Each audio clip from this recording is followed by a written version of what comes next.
Hi, you are watching SightsIn Plus, and this is Robesh Shivastu.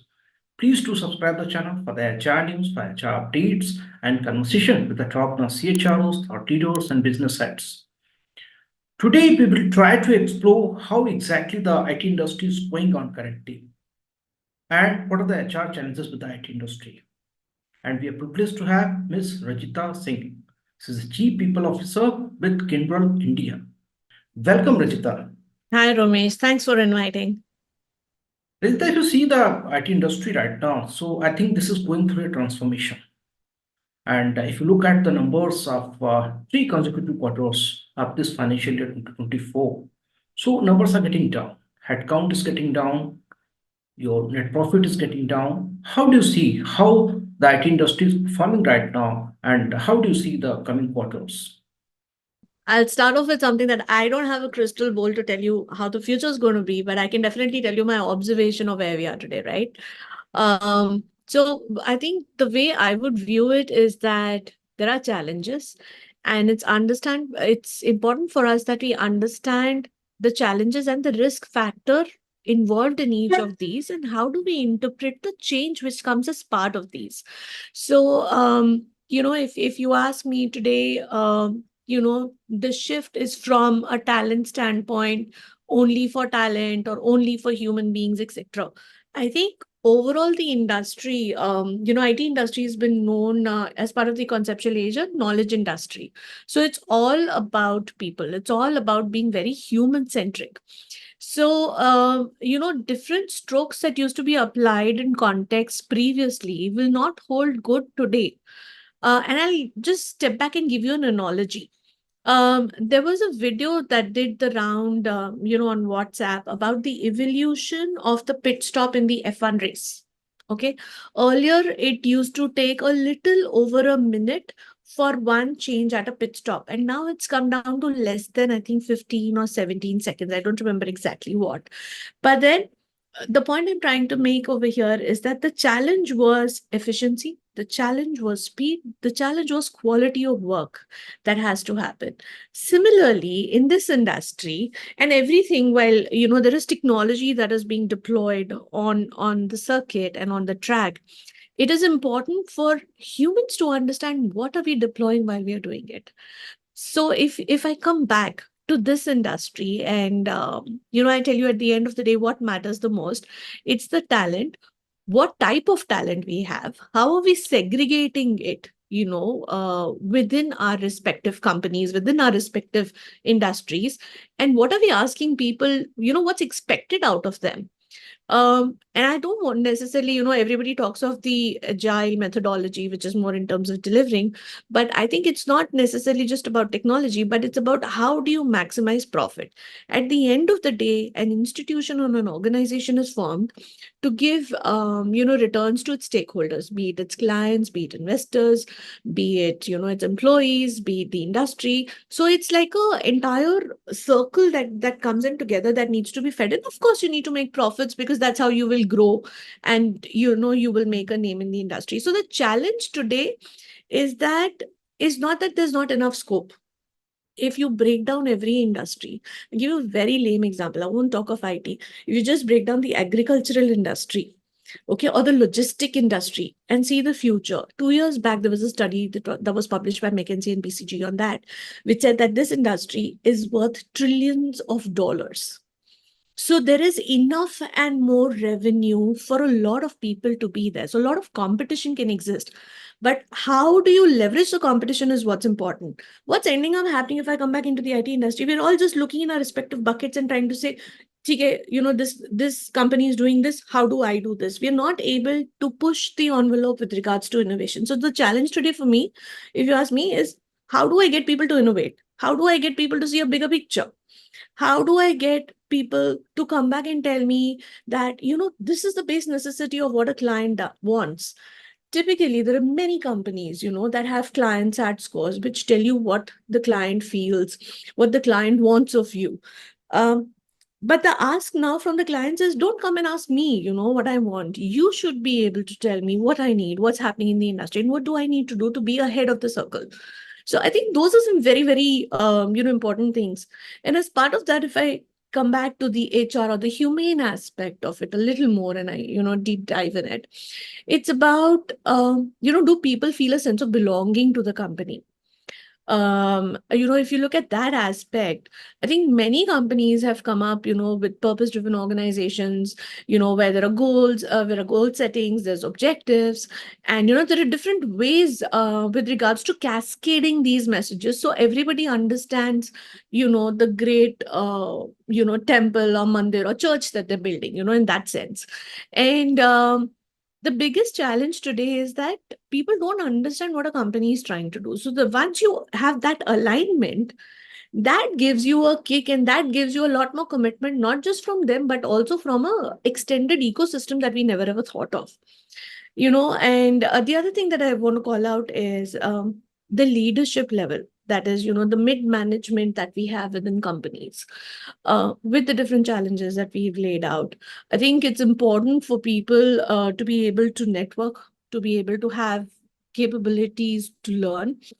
And, how do you grow from that? So let me back up and give you, one more analogy on that, just from an Indian standpoint. And I love food, being a Punjabi. Okay, so it's like we all like, dal chawal or rajma, whatever you want to call it.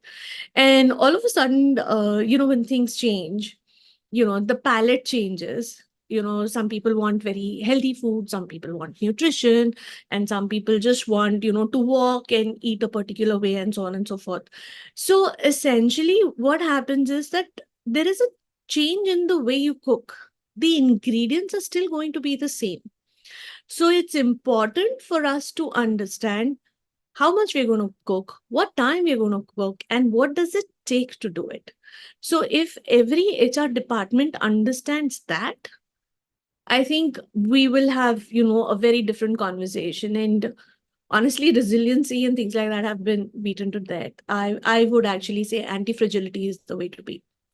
So that's my 2 cents on that. Right, Rajita. I think the IT industry was also hit by the BFSI sector, and that has a very good proportion, maybe around 22%. That may vary from industry to industry, but it is more than 20% in IT industry. So, of course, this may be one of the reason. That's why, and microeconomic situation maybe with some, maybe not in India, but other countries definitely they are on hit. So that impact we can see a little. But right now, if you look at the HR challenges, so with IT industry, almost every company they are trying to upskill their employees with the generative AI because this is a new technology and they need this. And there would be more projects that would be based on the generative AI. Readily available this technology right now in market? I don't think so. This is readily available. You have to upskill your people. How do you see in such a changing scenario? One, there's a microeconomic situation. One, there's a business is already on hit, and there's a new technology. You have to upskill your workforce. How do you see what are the talent HR challenges currently? The way I want to answer that question, Ramesh, is first I want to share, what is the HR challenge today? The HR challenge is, I don't want to call it a challenge. Let me say, HR has to become an artist. Okay. And HR has to have the art of giving people a platform of spreading ideas that work. What I mean by that is now, I'm not going to give gyan on change and all that stuff. HR has to create conditions for change in a way that people can adapt and understand. What I mean by that is generative AI has come in, technologies come in. There's a lot that's happening at a wider scope, which not one individual per se can influence, but then there are a lot of, micro dynamics happening across. So if we step back and provide for an ecosystem that allows for people to learn and unlearn. I think unlearning first is the biggest thing that needs to happen, and then learn. It's essentially going to help. It's a precious commodity that has to be prioritized, and HR needs to come in the front to prioritize that. Now, I can always come back and say HR sent a mail. These are the mandatory generative AI things that you have to go over. Yeah, theek hai, I made it a mandatory course also. People went, learned it, and came back. What happens after that? I understand that I'm following the fad. My challenge is, okay, I've trained people on hyperscalers and I've trained people on this, but I don't have work for that. So it's important for me to understand what I have in the first place, right? Comprehend that, leverage on my strengths and play on my strengths. If you, and you know, I think it's very beautifully done in sports. In sports, one individual, if you're playing a team sport, has a strength. For whatever reason, if there's a physical injury, there is another way to reroute. Unfortunately, in the organizational setup, we're still learning that methodology. We haven't really cracked it from that sense. Yes, we have come up with interventions on, coaching, on things like hypertension programs and things like, these are the latest for development, and this is the pipeline that I'm building for the future, and so on and so forth. But it gets a little tough at times. So essentially, what needs to happen is that I need to give people that flexibility to understand, a, what is their strength, and b is understand how do I go about it. And I'm going to give you a very bad example again. We all like to be driven very objectively. So there are competencies that we roll out. And any company could have an HCMS tool, wherein people go and say, what are you good at? You will not believe it. I have seen people in certain companies that have listed on 120 competencies saying, I'm best at all of this. Okay, I think first, the definition of best is not clear. The second is that I don't even understand what am I trying to do. If I'm good at 120 things, why am I focusing just on one technology? I should be doing the others as well, right? So I think providing for people that level of comprehension is very important. So I'm going to step back to fundamentals. If I want somebody to play, have a level playing field, I need to have my basics right. So the HR challenge is to ensure everybody understands the business. Everybody understands what's my nature of the business. And then with that, the interventions that I come up with need to complement what I'm doing. Right? That is not happening today. So it's about, we could talk about, say, AI has come in. What do I do? Okay, I can introduce compressed work weeks because work's getting done. On the contrary, just yesterday I was having a conversation with somebody, and he goes, Rajita, my brain stopped functioning. I said, why? And he says, AI is doing everything, I have nothing to do. I said, this way, you will go back less than 4,000 years old, because that technology, we're still trying to get to that technology. And I'll give you an example I gave him, right? So I love epics. So Mahabharata, right? In that, the Kauravas, 100 of them were born. They were born using a particular technology. Okay. That technology today is in clinical trials, which is still happening in Southeast Asia. So if that happened 4,000, 2,000 years back, and we're trying to do it now, imagine what we are doing with technology that we're developing. We're actually only going back because we don't know how to use the tool. So there was this saying, right? A fool with the tool is still a fool if he doesn't know how to use the tool. So the point I'm trying to make here is, technology is good. It's important to understand within our ecosystem, keeping the data privacy laws in place, keeping cybersecurity in place, what works best for the business, what works best for the talent that we have, and we need to ensure that we are progressing and not regressing in what we are doing. That's what's going to make the difference, is what I think. Yeah, absolutely. Rajita, technology is not going to do everything. And yeah, I see also this kind of the perception that generative AI is going to do everything. This is a very wrong perception. But now I would like to move to the cultural part. So when the work from home started, people started saying that, yeah, this is a big dent on the culture. And now again, when the companies are trying to call back their employees to the workplace, then again, there's a dent on the culture. Why?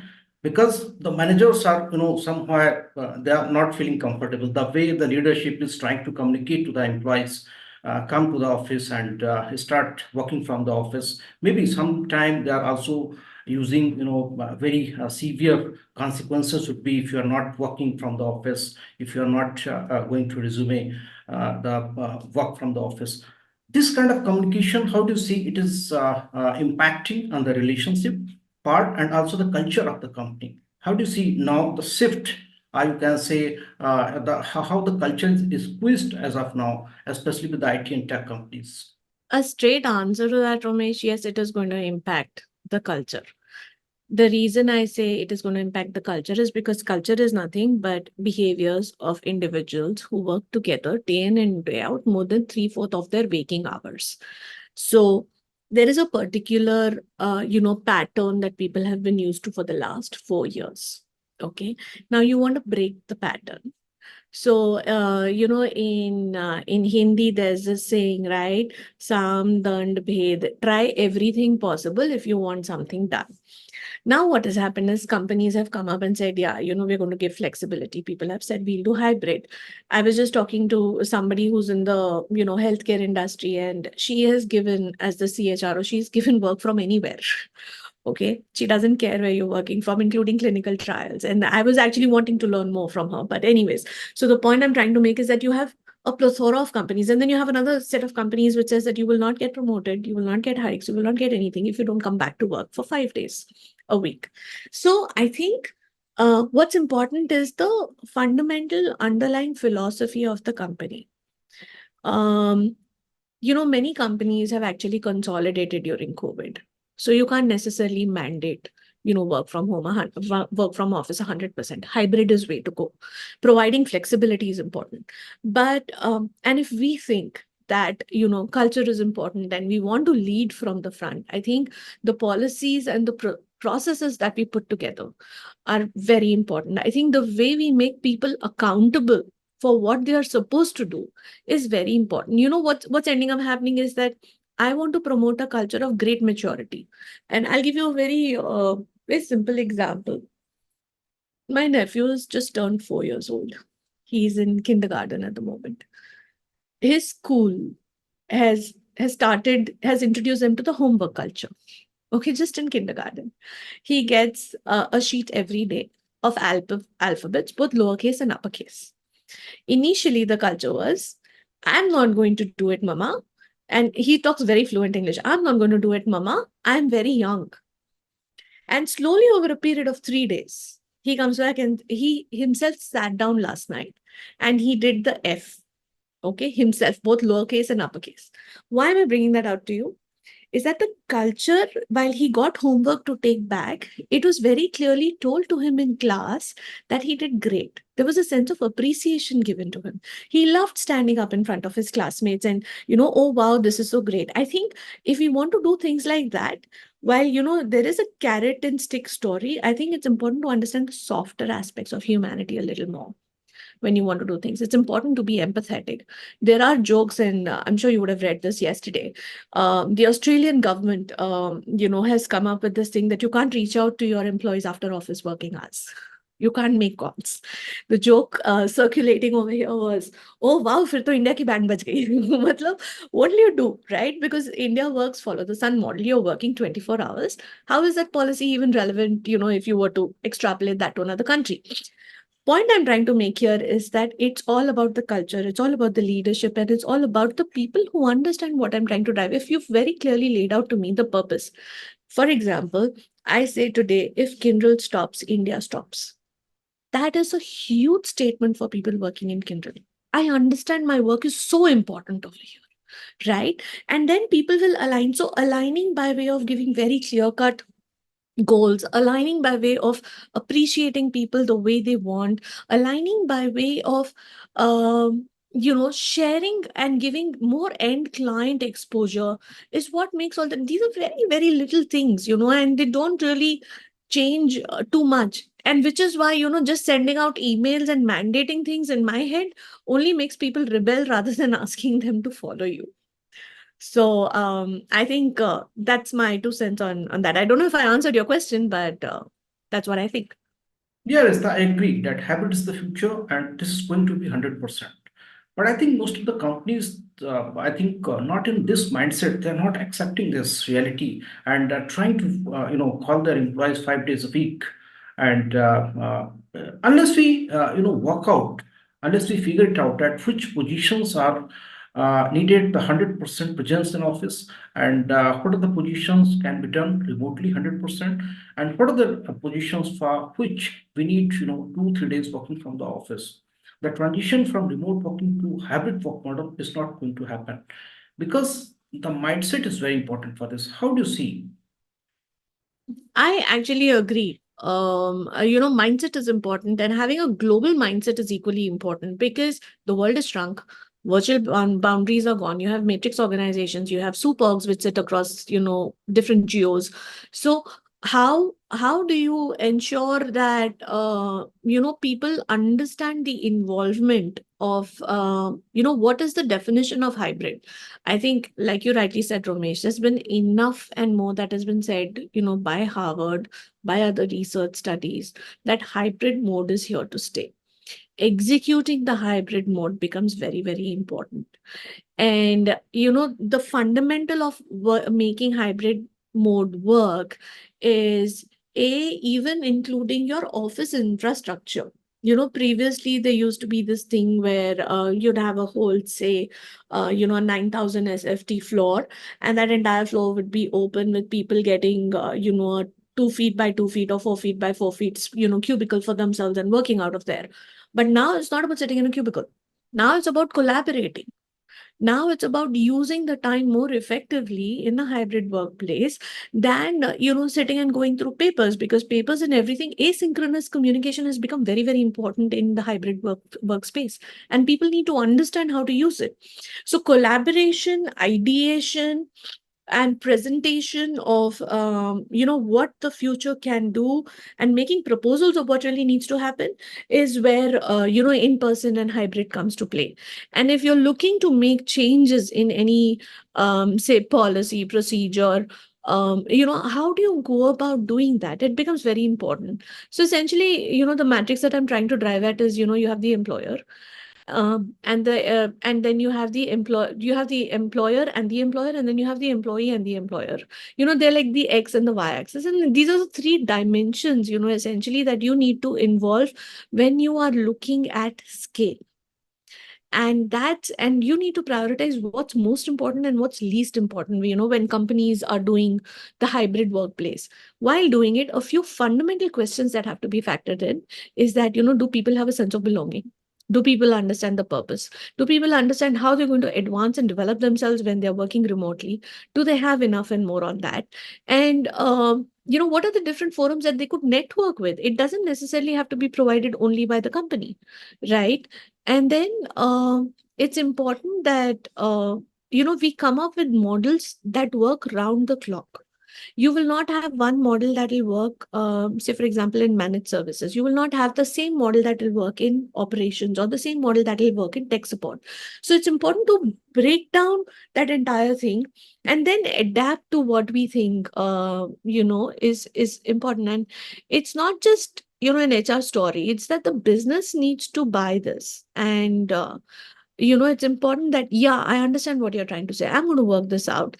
And if people stay here for so much, I provide this particular type of ecosystem, they'll understand what I'm trying to do, and then move forward with it, right? So it's that's the way it works. In fact, workations, staycations, there are so many products that were introduced by different banks, like holiday loans and things like that, because people need to switch off. The mental need, and the mental health has become so important that people are not willing to make a compromise on life. And that is important, and it's important for employers to understand that your workforce, their asks and their needs have changed. So, Rajita, now we are running to the end of time right now. But quickly, I'd like to cover these two important aspects at how you see the hiring in maybe I would call 2024. I have seen two reports basically. One report says that we can see 8 to 10% growth in IT sector in terms of the hiring. And if you look at the January, so according to Money Control, it has been 19% less hiring if you compare with the 2023. What is your assessment about this? How we can see the hiring part in this year? I think hiring trends specifically are going to be wait and watch. Everybody wants to see what's happening. Everybody's trying to get their act together. This is a time, you said transformation. When transformation happens, it's important to consolidate, take stock of where we are and what's important, for the company, for the stakeholders, and for the people that we are hiring. So if I break it down and if I just talk of, say, campus hiring, if I want to go to campus, I want to ensure that I'm able to honor all the offers that I make. And if I'm not able to offer, I don't want to go to campus if I'm not able to honor. So I think it's important to consolidate, do what's exactly the right thing to do. Hiring will not stop. It will continue, because it's like you're breathing today. You will continue to breathe. You won't stop breathing, right? But the intake that you will take will be measured. So the quantum of hiring will be measured by all organizations. And there are certain organizations that will actually come up and share that, this is my 5-year plan. This is how I'm going to hire. So I think it's all about that. But it's also about the hiring team is actually going to go back and come up with creative ideas of hiring, use technology on the hiring front, and then move forward. So that's going to be very important. Right, absolutely. The companies are still hiring, maybe not at that pace, but the companies are hiring. Maybe 20% if left, then 15 they are hiring, but hiring is going on still. Yeah. Now again, I would like to cover also one more question. I did a small survey as well for that. What is the skill set that is the HR aspirants they need as of now? So I put there four options. One is the business acumen. Second, I put emotional intelligence and empathy. And third, I put communication skill. And last, it was the HR tech. So I got the maximum vote for the business acumen as of now. Maybe we can wait a little more for the survey. It is still to close.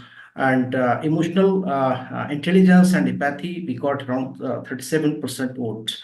And communication 37, no, communication 17%. And for HR Tech, only 9% votes we got.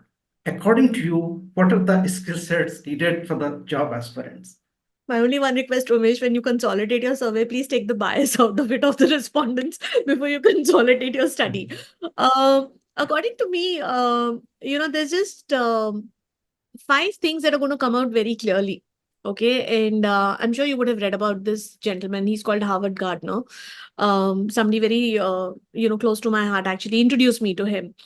And he talks about the 5 minds of the future. Okay. And that is still relevant. One is the disciplined mind, wherein if I have been given a task, or if I have been told to do something, or if I've been given a strategic responsibility, how do I go about implementing it? The second is a synthesizing mind, having the understanding to consolidate everything, come up with what makes sense, and connecting the dots becomes very important. The third is about being a respectful mind. That's where your empathy comes in. That's where a part of compassion comes in. How am I being respectful at work? Then the other that the fourth is about the creating mind. That's where innovation comes in. That's where business acumen comes in. If I don't understand my business, how can I create? What can I even come and tell you that this is my new product offering? I don't even know what my competitor is doing. All what I'll say, yeah, he's coming, he's writing 10,000 lines of codes and he's going back. For what? Why is it's which part am I solving?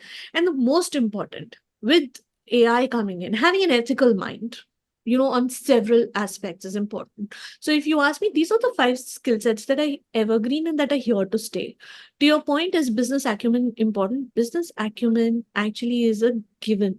It's a for granted. Like, if you go to schools now, they ask you which language, one language. Business acumen is that one mandatory knowledge that you have to have regardless of which profession you're coming from. Rita, we tried to cover that how the IT industry is going on right now, what will be the hiring prospects, and what are the cultural, challenges, and what are the talent challenges as of now with the IT industry. Anything else which is important and we did not cover, would like to share? Being a CHRO, I definitely want to talk about, CHRO skill sets and what we need to do. I think the way it needs to be is that the function and the role needs to be treated with due respect and understand the importance of it. The analogy that I love giving when it comes to this is that this is a role of a mother, right? It's very important. Whether you can see a direct benefit out of it immediately or in hindsight, it's always there and it's going to be there. And that's what CHROs and CPOs do. And typically, it's important to help each other. Having the ability to network, having the ability to share. Just when mom made something extra, she'll be like, chal, is neighbor ko de de, us neighbor ko de de. It's the same way. Why don't CHROs share with each other? Because the more you share, the more you learn. something in an aviation industry could be some, an intervention could be a great one over here, even if somebody doesn't understand, which is why the comprehending mind becomes important, right? Or the synthesizing mind becomes important. So sharing that skill set is what's very, very important. And having an exact presence. I mean, exact presence, I don't mean by being loud and showy, but at least being confident, being there, making your point. And at times people misunderstand that exact presence is loud. No, exact presence can be very soft and very to the point and very articulate as well. So to me, these are some very important skill sets that I think every CHRO and CPO should actually adapt and start practicing, because walking the talk is very important for the organization and they see you as a role model. So please do that. Very nice. Rajita, thank you so much for your insightful responses and joining the SightsIn Plus and sharing your wonderful thoughts. Thank you so much. Thank you, Ramesh. Thank you so much. I enjoyed the conversation.